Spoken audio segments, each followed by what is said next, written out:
अस्सलाम वालेकुम dear students. आज के लेक्चर में हम डिस्कस करेंगे फर्स्ट ईयर फिजिक्स चैप्टर 4 से दो बहुत ही इंपॉर्टेंट कॉन्सेप्ट्स या दो बहुत ही इंपॉर्टेंट डेफिनेशंस।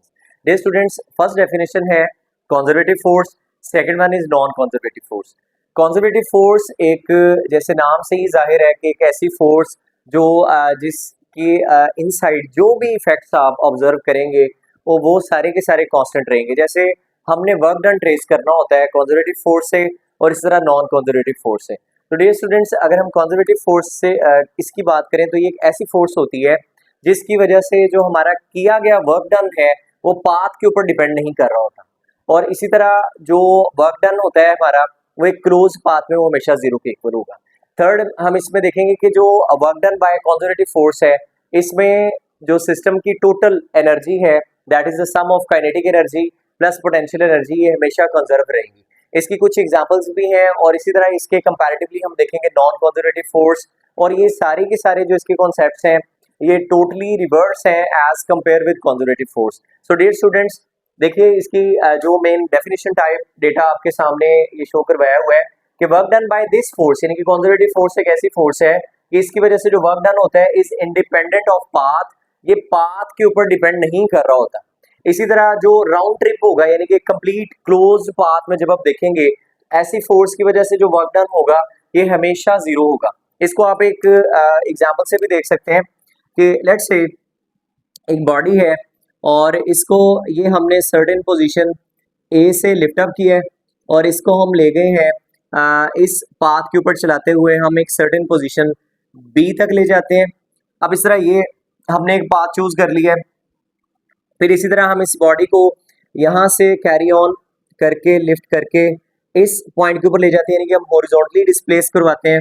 ये लेट्स से पोजीशन सी है और इसी तरह आप इस बॉडी को दोबारा रिटर्न कर देते हैं ग्राउंड साइड पे, that is let's say D position. तो और इसी तरह आप इस बॉडी को दोबारा रिटर्न कर दीजिए इसकी इनिशियल पोजीशन पे, तो हम देखेंगे कि ये बॉडी का ए से बी तक लेके जाना, बी से दोबारा सी तक लेके जाना, सी से डी तक और डी से दोबारा ई तक, ये क्लोज पाथ हो गया। इसमें जितना वर्क डन हम करेंगे ये टोटल इसका जो आंसर है ये जीरो के इक्वल आएगा। देखिए कंजर्वेटिव फोर्स की वजह से जो वर्क डन होगा अराउंड द साइक्लिक पाथ या क्लोज पाथ ये हमेशा जीरो के इक्वल होगा। और इसी तरह डियर स्टूडेंट्स, इसमें जो वर्क डन है ये एक्चुअली डिपेंड कर रहा होता है सिस्टम की इनिशियल और फाइनल पोजीशन पे, क्योंकि ग्रेविटेशनल फील्ड में जो हमारे सिस्टम के अंदर एनर्जी आनी होती है that is purely gravitational potential energy. Let's say ये बोर्ड मार्कर है, इसको मैंने इस सर्टेन पोजीशन से लिफ्ट अप करके यहाँ पर ले गया हूँ, सही है, तो इसके अंदर कुछ स्पेसिफिक अमाउंट ऑफ एनर्जी आ गई है। अब मैं बजाय इसको स्ट्रेट पाथ के मैं इसको इस तरह से ले जाता हूँ टिल्ट करके। अब हाइट उतनी ही है जितनी मैंने यहाँ से यहाँ गेन की थी, मैं अगर पाथ को चेंज भी कर लूंगा तो ऐसी फोर्स की वजह से जो वर्क डन होगा वो हमेशा हमारा कंजर्व रहेगा, या इस सिस्टम के अंदर जो एनर्जी है वो हमेशा कांस्टेंट रहेगी, सेम आंसर आएगा, जस्ट इनिशियल और फाइनल पे डिपेंड करेगा। यानी कि ये ऐसी एनर्जी है या ये ऐसा वर्क डन होगा ऐसी फोर्स की वजह से कि ये हमेशा कंजर्व रहेगा। और हम ये एक आइडियल सिचुएशन की बात कर रहे होते हैं, इसमें ना हम एयर रेजिस्टेंस को कैलकुलेट कर रहे होते हैं ना कोई और हम एरोडायनामिक इफेक्ट्स ये सारे इग्नोर कर रहे होते हैं, तो ये चीज आपने अपने माइंड में रखनी। इसी तरह थर्ड पॉइंट है कि when this force does work on a system, यानी कि जब ऐसी फोर्स की वजह से वर्क डन होगा तो जो टोटल सम है काइनेटिक और पोटेंशियल का ये हमेशा कांस्टेंट रहेगा।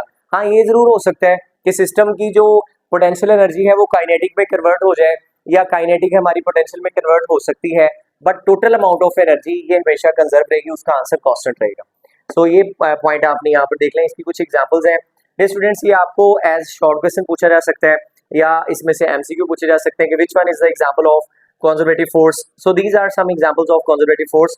ग्रेविटेशनल फोर्स है, इलेक्ट्रोस्टैटिक फोर्स है, इस तरह नॉर्मल फोर्स। अच्छा, ये नॉर्मल फोर्स तब कंजर्वेटिव होगी, इसकी स्पेशल एक कंडीशन आपने याद रखनी है कि जब कोई बॉडी स्टैटिक पोजीशन में होगी यानी कि एट रेस्ट होगी।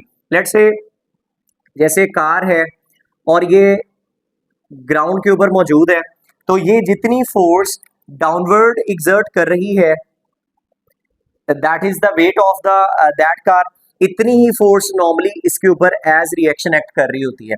तो ये जो अपवर्ड रिएक्शन लग रहा होता है that is the normal force, और ये उतना ही लगना है जितना इस बॉडी का डाउनवर्ड डायरेक्शन में वेट होगा। तो जब ये गाड़ी रेस्ट में होगी तब आप कह सकते हैं कि हमारी ये जो फोर्स है ये कंजर्वेटिव फोर्स है।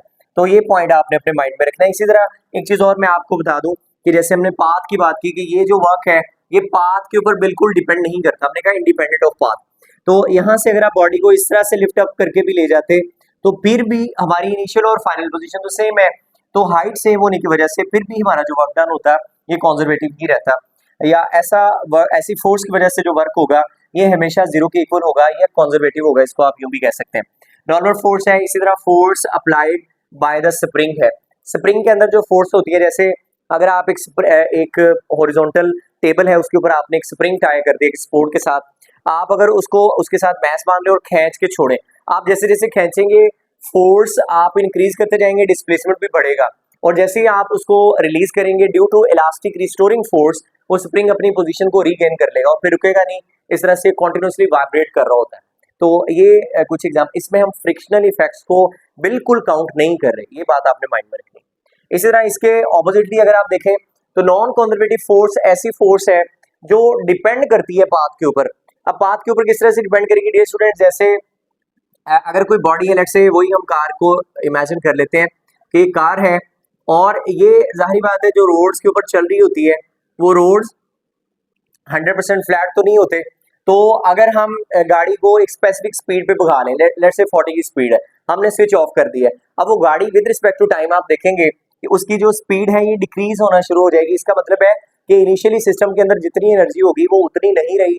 वजह क्या है, वजह इसकी नॉन कंजर्वेटिव फोर्सेस की वजह से जो वर्क डन होता है ये हमेशा हमारा जो इसका इफेक्ट है इतना स्मूथ नहीं रह पाता, क्योंकि कुछ ना कुछ एनर्जी यहाँ पे इस कॉन्टेक्ट की वजह से वेस्ट होती जाएगी। अब जो एनर्जी वेस्ट हो रही है ये ऐसी फोर्सेस की वजह से हो रही होती है जो नॉन कंजर्वेटिव फोर्स होती है। सो सेकंड पॉइंट है, जैसे यहाँ पर हमने कहा कि वर्क डन इसका क्लोज पाथ पे जीरो होगा, यहाँ पे जो इसका वर्क डन है ये जीरो नहीं होगा, यानी कि it is not equal to zero. इस तरह नेक्स्ट पॉइंट है कि जब इस फोर्स की वजह से वर्क होगा so mechanical energy of the system does not remains constant. वजह क्या है, हमारी जो एनर्जी है सिस्टम की ये अदर फॉर्म ऑफ एनर्जीज में कन्वर्ट हो जाएगी, जैसा कि साउंड इफेक्ट आ सकता है या हीटिंग इफेक्ट आ जाएंगे, तो ये जो है हमारी एनर्जी वैल्यू होगी ये टोटल ड्रॉप कर जाती है, एटमॉस्फेयर के अंदर एनर्जी हमारी एग्जॉस्ट हो जाती है, रिलीज हो जाती है।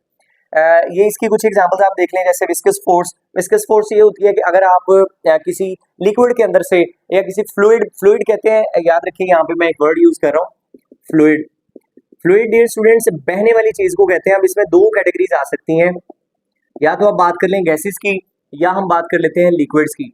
तो जब लिक्विड्स या गैसेस में से कोई बॉडी मूव कर रही होती है, लेट्स से ये बोर्ड मार्कर हम ड्रॉप करते हैं तो रूम के अंदर प्रॉपर एयर प्रेशर एग्जिस्ट कर रहा है, यानी कि गैसेस है, तो इसकी जो टोटल एनर्जी होगी कंजर्व नहीं रह पाएगी, क्योंकि जब ये ऊपर से नीचे गिरेगा तो इसकी कुछ specific amount of potential energy वो work done against air friction में लाजमी जाया हो जानी है, बाकी remaining amount of energy kinetic में जाया होगी।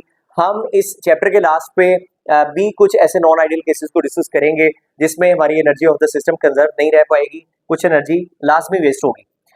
विस्कस फोर्स यानी कि अगर कोई बॉडी किसी लिक्विड के अंदर से चल रही है या किसी गैसेस में से चल रही है तो उसकी एनर्जी डेफिनेटली ज़ाया हो जाती है। इस तरह जो फ्रिक्शनल फोर्सेज हैं, जैसे मैंने यहाँ रोड और टायर की एग्जांपल दी आपको, और जो एयर रेजिस्टेंस है, एयर रेजिस्टेंस डेफिनेटली इफेक्ट करती है। So these are some examples of non conservative force. ये भी आपको एमसीक्यू के तौर पे पूछी जा सकती है कि which one of the following is the example of non conservative force. So dear students, यहाँ तक आप अपने अच्छे से नोट्स बनाइए। मैंने आपको सेपरेट इनकी डिवीजन कर दी, यानी कि डिफरेंसेस बता दिए। अगर आपको पेपर में क्वेश्चन आता है तो आप इसे इजीली क्लियर कर लेंगे। डियर स्टूडेंट्स, जो कंजर्वेटिव फोर्स है, जैसे हमने कहा ग्रेविटेशनल फोर्स है, कंजर्वेटिव फोर्स है, इससे रिलेटेड जो वर्क डन है वो हमारा नेक्स्ट टॉपिक है और वो लॉन्ग क्वेश्चन है। नेक्स्ट लेक्चर में हम लॉन्ग क्वेश्चन हमारा कवर करेंगे, work done by that conservative force which one हम चूज कर रहे हैं, ग्रेविटेशनल फोर्स। नेक्स्ट लेक्चर में मुलाकात होगी, तब तक के लिए अल्लाह हाफिज़।